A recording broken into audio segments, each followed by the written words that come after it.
వారిలోనికి పరిశుద్ధాత్మ దేవుడు వచ్చి వాళ్ళని నీతిమంతులుగా పరిశుద్ధులుగా మార్చుతాడు. ఎప్పుడు మారుస్తాడు? పాపముతో నిండినటువంటి మన హృదయాలను పరిశుద్ధముగా ఆయన మారుస్తాడు. అయితే ఎలా మార్చబడతాము? ఆయన ఆత్మ మనలో ఉంటాడు కాబట్టి మన పాపాలను ఒప్పింపచేస్తాడు.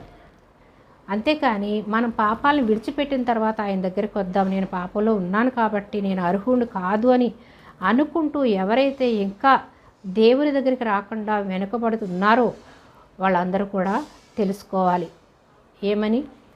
ఆయన దగ్గరికి వచ్చినప్పుడు, ఆయన యొద్ద మనం పశ్చాత్తాపడినప్పుడు ఆయన విడిపించగల శక్తిమంతుడు. మన పాపాలను విడిపించి మనలో పరిశుద్ధాత్మ నుంచి, ఆ పరిశుద్ధాత్మ మనలో ఉన్నటువంటి పాపాల నుంచి ఒప్పింపచేసి విడిపించి అపవాది తంత్రాలన్నిటినీ లయపరచడానికి వచ్చాడు యేసయ్య.